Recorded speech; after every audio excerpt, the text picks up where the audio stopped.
First time we're going to have a look at the paint under the LED lights in here.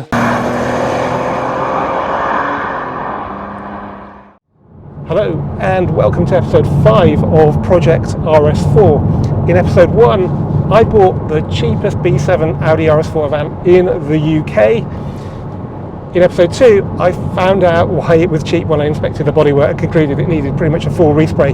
In episode 3 I fixed the intake manifold fault, which a specialist couldn't, for just £20. And in episode 4 I stripped the car down and delivered it to the body shop for pretty much a full respray. Well, today in episode 5 we're going to that body shop just 3 weeks and 2 days after the car was dropped off, because I've been told it's ready for collection.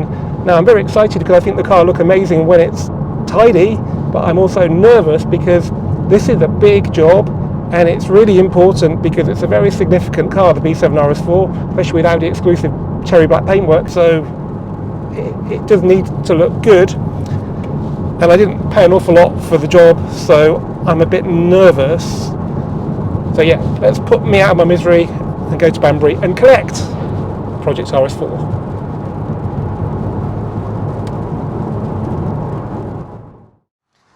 Okay, I've been dropped off by Morrison's in Banbury because MCC is just across the road. So yeah, let's keep our fingers crossed. There's the sign. Whether you want to bring your car here though will depend on what is down the end of this driveway. So 3 weeks, 2 days. It's a shame it's going to be wet. I'm really scared. Really scared. But I do trust Matt. Well, gone are the chips. Fantastic. Wow. Wow. Okay, Matt's drying the car off now so you can have a better look at it. Obviously the light's not brilliant, but hopefully you can see there's a good shine there. It's not covered in scratches and chips. It would have been wrong to just do bits and pieces, wouldn't it? Yeah, well, it was just much nicer to go around it and get rid of, yeah, because when you're trying to match old and new, it's never as nice, and yeah, now it looks really good, to be honest. Yeah, there's even a bit of orange peel in the lacquer, which is correct. I like to keep them to as close to factory finish as possible. No, it looks amazing. I don't like to flat them to a glass because then they just look wrong to me. So I prefer to leave slight orange peel just so they look as close to factory as possible. Yeah, you know what I mean? I can see that in this light perfectly. There's not much I can see in this light, but I can see the orange peel looks right. As you say, Nice finish to it. I'm happy with it. You know what I mean? Have you had to work it much after you painted it, or has it come straight out of the gun? It's had a 2000 flat and polish with a 2-step Trizax over it and stuff as well. So yeah, no, it's been flat and polished. Okay, there's quite a bit of lacquer on there for me to work stuff in the future if I get scratches and stuff. You can easily do another 2000 over and it'll, Really? You can get a glass out of it if you want. Same amount of lacquer as a factory or not? So I normally put, if it's something nicer and a repaint, I tend to put like 3 nice coats, so there's plenty of protection and plenty of racket to get rid of, you know. Yeah. Okay, excellent. Right, all I need to do now, get it back to work and get it put back together. I can't believe it.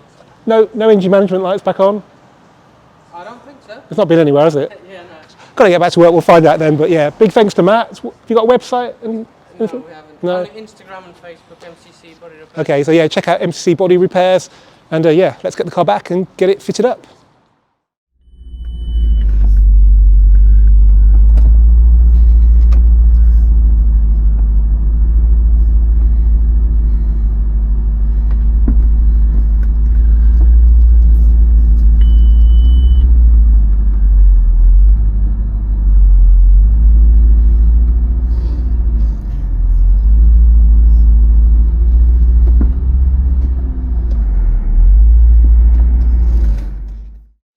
Okay, well, the RS4's back in the workshop and there's still a lot of work to be done to get this car looking as good as this car, which is basically the yin to this car's the yang. So it's sprint blue, which is the mainstream colour. This is an Audi exclusive colour. It's a saloon. It's an estate of Ant. It's got bucket seats. We've got comfort seats. What else? It's got coilovers. This one's got the conies. So neither car's got DRC. They've both got sunroofs, but yeah, this is a very nice example, which is for sale or maybe even sold by the time you see it. It's the first time we're going to have a look at the paint under the LED lights in here. The bonnet is remarkably good, actually. But let's just have a look down here. And what I was worried about is that the colour mix might not be spot on and it would lose that very subtle cherry colour to the cherry black paint. But it's got a bit dirty on the way back, which the HS2 works. But hopefully you can see the match is pretty much bang on because the tailgate's original, the roof is original. And again, you can see quarter's been painted, roof hasn't, and that's flat because it needs a polish. But I don't think the spoiler's been painted, and you can see it's pretty much perfect, which is brilliant. So yeah, we need to get all these bits back in. I'm going to do the boots and the back bumper first because that's what I did last. So they say a reversal of removal to refit everything, and that's exactly what we're going to do today. So yeah, let's get cracking and put it all back together. What's going to make this job take quite a long time is that I'm going to attend to stuff that is best attended to whilst I'm putting the car back together. For example, these exhaust tips, I don't think they've been cleaned up in a long time. They almost look like they're black, but they're not. They should be shiny, and it's obviously much easier to get around all of it if the bumper's off, so we're going to clean that up. There's so much ingrained on there that we're going to use this wire brush on this drill just to clean that bit off, and then we're going to polish it with a Scotch-Brite pad to get the shine back.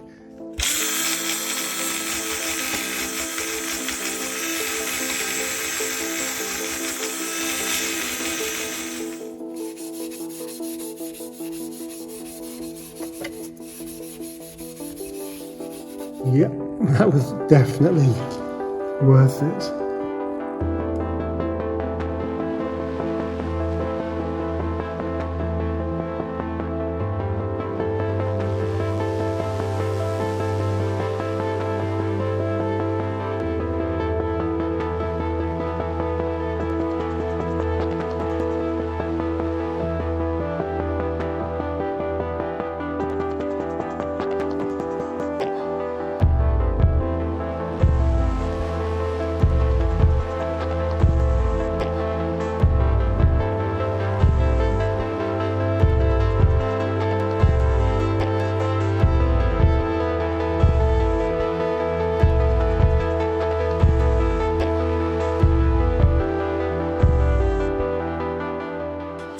What I'm also trying to do when I put it back together is clean it in areas it's never been cleaned before. Because I've been working in the quarter panels, I've been able to clean in there properly. There was quite a bit of dog hair. The load area was protected by a hatch bag, which was great, but there was still dog hair after all those years with Chris's dog that hadn't managed to make its way on the wrong side of it. So I've been pretty OCD about getting every single dog hair out, and there's still a bit more to do. They're the trims for the door cards, which we can't do just yet because we need to get some new clips that hold the door seals on, because they need to go on first. Here are the old ones. So most of these get broken when they get taken out, but they're pretty cheap, so it's not too much of a problem. It's just getting them.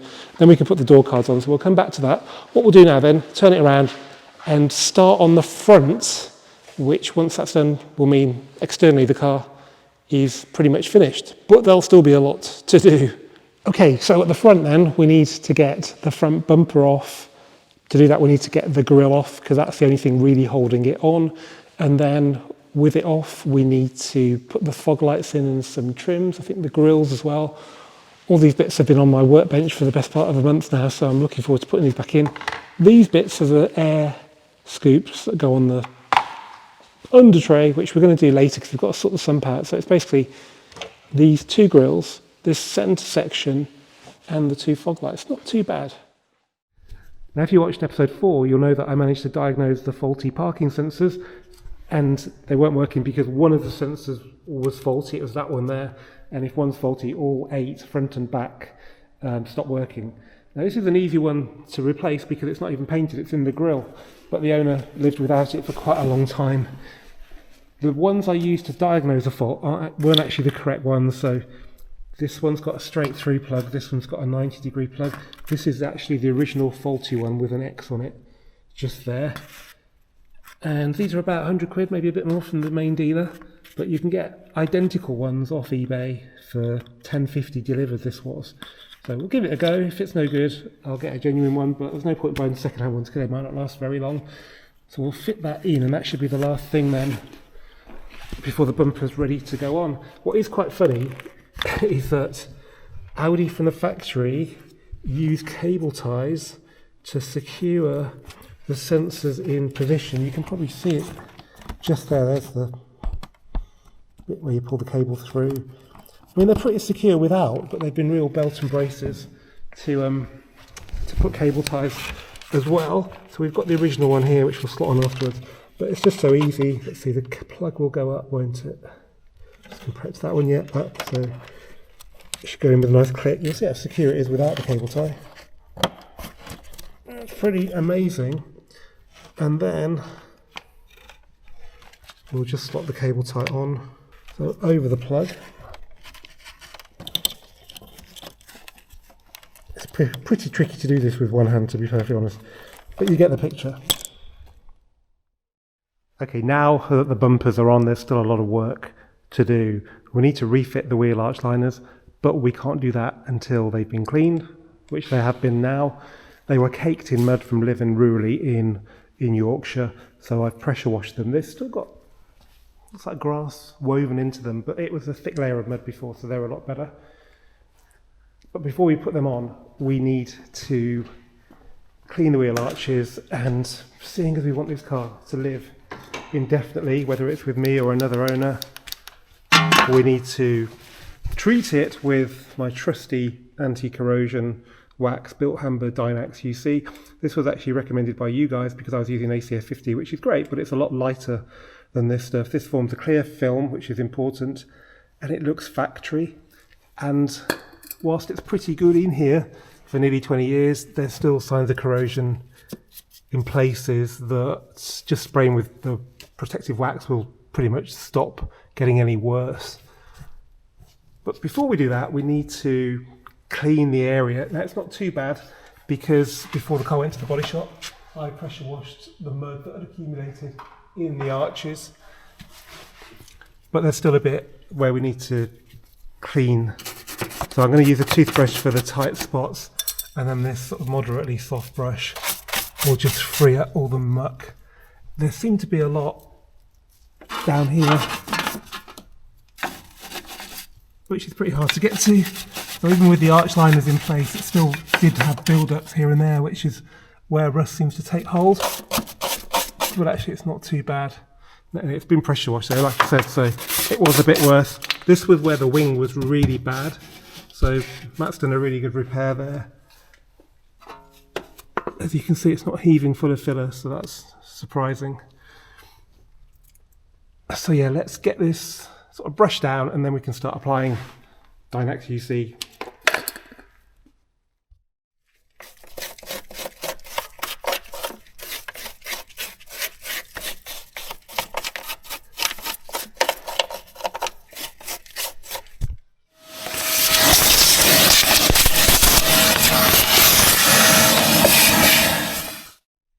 Okay, it's nice and clean now, so let's get spraying, give it a shake first. So you can see the corrosion there. It's not bad, but it's not great. So we'll just give that a good coating. There was some we saw when we were stripping the car down, which is in the arch there. You can see sort of staining of it, just very early stage. That should protect that. Bit on that brake hose there. Really need to build it up in the wings because these are very vulnerable to corrosion. And guess what, guys? You've asked me about this. Is there a sponge in the B7 RS4 wing?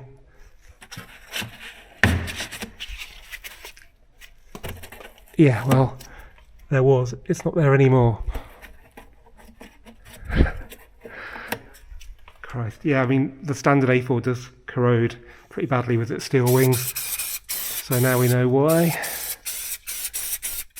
I'll wrap it to the top of the drive shaft. But this is steel. Not many bits of steel on this car. But that is one of them, and that can go a bit brown. So that should slow that down a bit. We'll do the underneath in a sec. Bit of a bracket there, why not?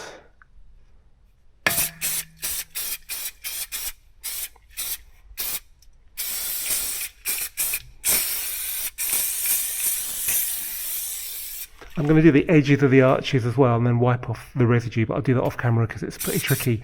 So I want to actually get wax on here to protect it, and then I can just get it off when it's on the front of the panel. But yeah, that's quite important, seeing as so much effort's gone into fixing these wings.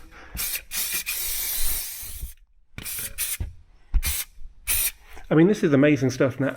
This is, I don't know, 20 quid a can, and you can do a whole car. And if you did this when the car was brand new, it would save so much grief later on. So if you've got a new car and you want to protect it, it's definitely worth it, and do it while it's still clean. It's a lot easier than doing it on a car that's done 192k. So yeah, looking good. We can now get this arch liner on and then move to the back. Okay, so both arch liners are now on pretty much. I've left these bits undone here because we've got to put the under tray on next. It's interesting, there's a mix of the usual T25 screws and these 10mm, which look right. They're a bit rusty, but I don't have any spares. But we've also got these plastic clips that push in. I reckon these should be where torque screws go, but the bit in the body that the torque screw goes into has been damaged. So they've just used these clips before, so I'm doing the same. This is definitely not right for the air scoop because there should be a red bit of plastic that forms the thread for a T25, but it works. This needs replacing anyway, because it's broken. Actually, no, this is a good one. The other side is broken, it's missing the clips. So now, before we put the under tray on, we need to get underneath it and just give what we can a coat of Dynax UC.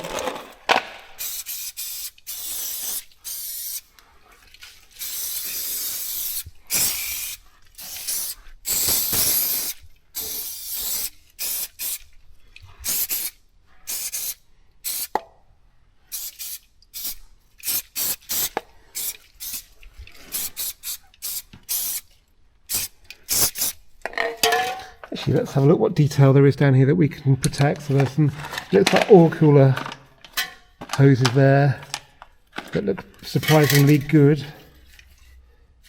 Let's keep them looking good.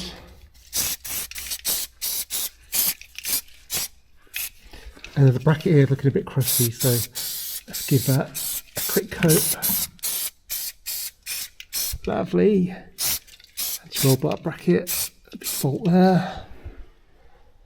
Yeah, this bottom of the rad support panel bit needs to be looked at. It's a bit crusty, but we can give the brackets a coat. Any more steel down here? Yeah, the bracket again on this side looking a bit crusty.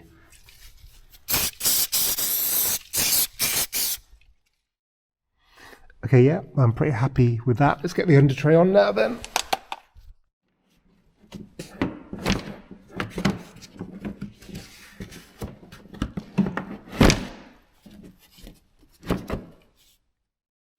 Okay, everything is back together. What's a little bit disappointing, particularly as I've labelled where everything's come from, but it's been about a month since I took the car apart, is that some of the screws are missing. So these screws here that also are used here, there must be about 6, maybe 8 missing. It's quite a lot to go missing. So yeah, no idea where they've gone. The 3 at the back are there, we've got 2 at the front, so it's secure. But I do need to replace them because this car's going to go to Germany. I'm hoping to drive it at high speed. We don't want it undressing itself at high speed. So that's really important. Also, there are some plastic screw things that hold the liner to the under tray. There is one of them, but I've only got 2, one on each side. So there's a couple of those needed. And the bit that screws into on the other side was missing. I found one of those and fitted it. So we're better than we were, but the problem is this car's had its under tray off so many times and bits have gone missing and you just don't know what was here in the first place. But yeah, we can put all that right. Right now, we just need to get the wheels back on and then put the liners in the back and feel like we've achieved something finally. Okay, the car's back on the ground then, its wheels are on, so it's looking a bit better than it did a few days ago. The front door cards are pretty much on, just waiting to put the inlays in there. The backs though are delayed because I knew I'd break some clips when I took them off, but the ones I ordered as replacements were the wrong ones. These are the correct original ones. There are some others that are a little bit more complicated than these, because as you push them on, this bit gets wider. These are just a fixed size. So I've got some of these coming, and then I can put the door cards back on, but it's kind of usable now because the front ones are on. Then we've had a bit of a delay here because one of these bolts went missing when it went to the body shop. So I had two, but they were quite rusty anyway, and I bought some new ones. Now, I don't recommend necessarily buying stuff from China, particularly their SUVs, but Volkswagen are taking the mickey, Volkswagen Group are taking the mickey with their parts costs. So if you wanted to buy one of these, it'd probably be a few quid. For a few quid, you can buy this bag of clips and stuff that is everything you need for B7 from AliExpress in China. And the best bit is delivery is usually within a week, which is pretty much the same as some UK eBay sellers. So these are, I can't remember how much these were, but I only ordered, I think, a pack of 10. So I'm going to replace all three. That's an original one that's a bit rusty. These are three brand new ones. We'll grease them before we put them on. Then we had two of these missing from inside the arch, where they go into the, I guess it's a bit in between the under tray and the wheel arch liner, so I don't know if you can see that, but make sure you push it in really hard, otherwise it will break the bit it locks into. Beautiful fit. And then the only thing that's left are these screws that are down here, which are all currently missing. They go into the under tray. So I've got some of those in that big pack, and that should finish a lot of things off then, which will leave the back door cards, which should be later this week. The other thing I need to tell you about is that if you paint this car properly, you need to split the door frame, the window frame from the door body. So this bit is a separate piece to the metal frame of the door. And to take that off, you have to undo these seals. And these seals are held on by loads of tiny clips, which are here. So I bought 100 from AliExpress for a few quid, and I've got some spare. You can reuse some of them, but most of them will break. And when they break into the door, and you need to vacuum them out. To do that, you have to unbolt the speaker and get your vacuum in there and suck them out, otherwise you'll have rattles, lots and lots of rattles. So I think we're pretty much there. We might be at the point now where we just need to give the car a wash because it got dirty coming back from Banbury. I'm not really been able to see how good or bad the paint is. So let's get these bits finished off.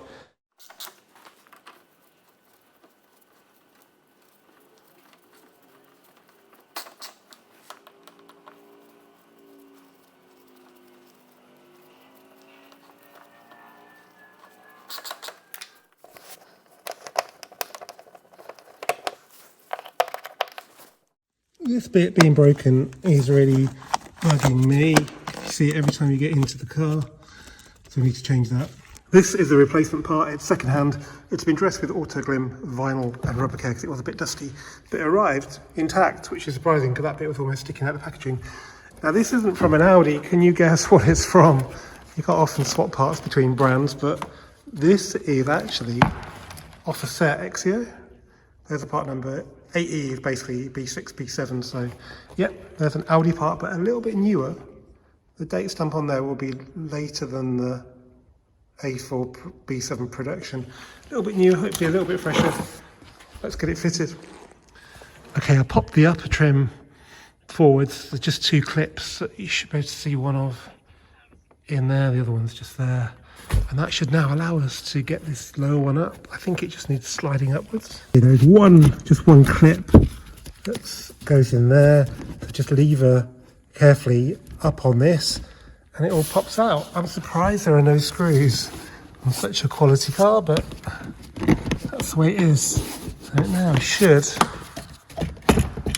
just come off. Yeah.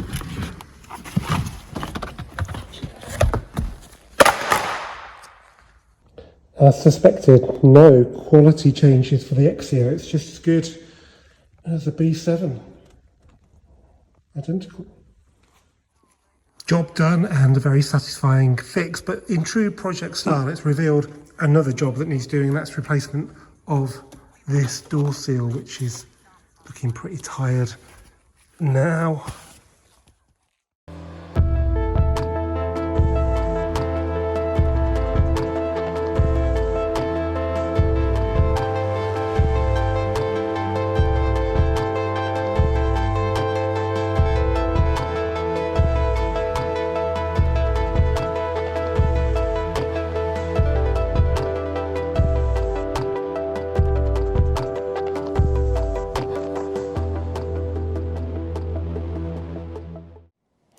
Okay, the car is completely back together. The door cards are on as well.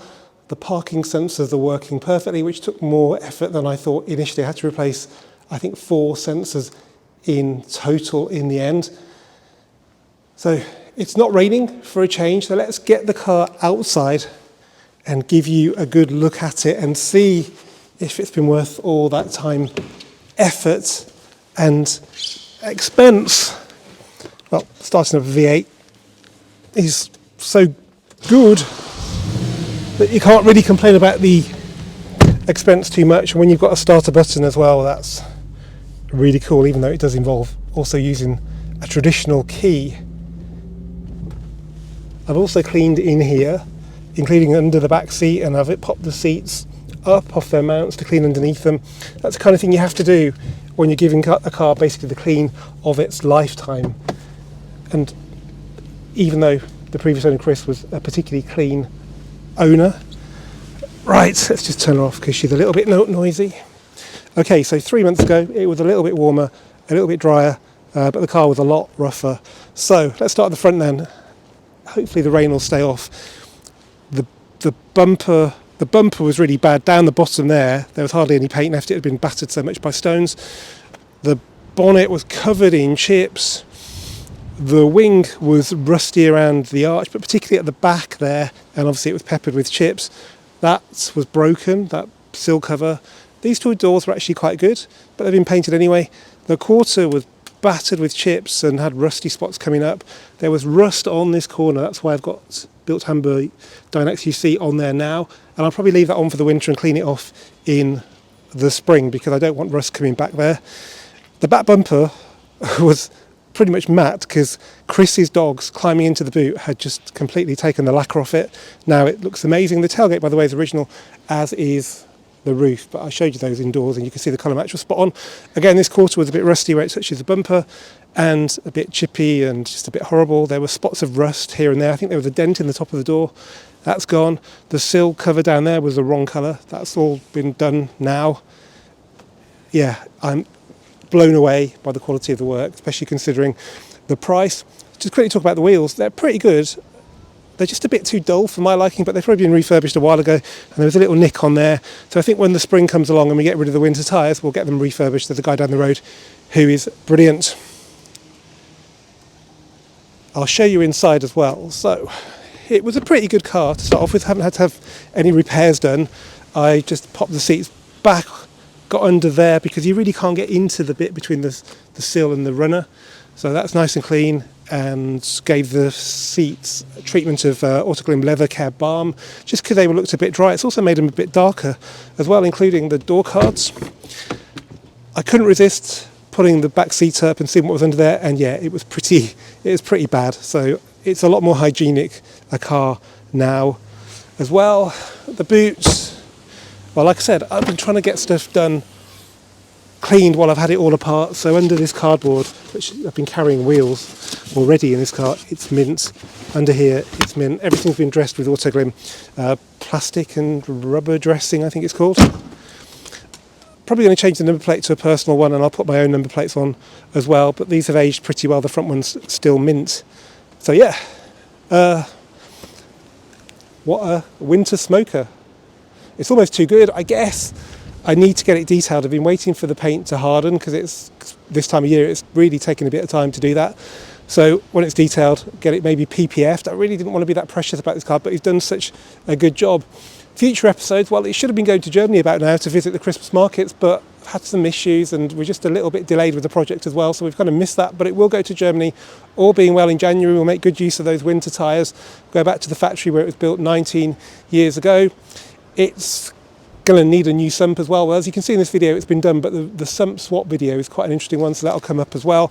And all being well, it'll be on the dyno at RE Performance sometime next year in 2026 to see if this high miler actually produces more power than a low miler. That should be a really good video. Big thanks to Matt at MCC Body Repairs in Banbury for doing such an amazing job. He's saved this car because if you can't paint it, it's always going to be tatty and it'll just go downhill from there. Now it's a car I can be proud of and it's worth investing in. Big thanks also to you guys for watching this video. Keep subscribing, keep commenting, and I'll see you for the next one very soon.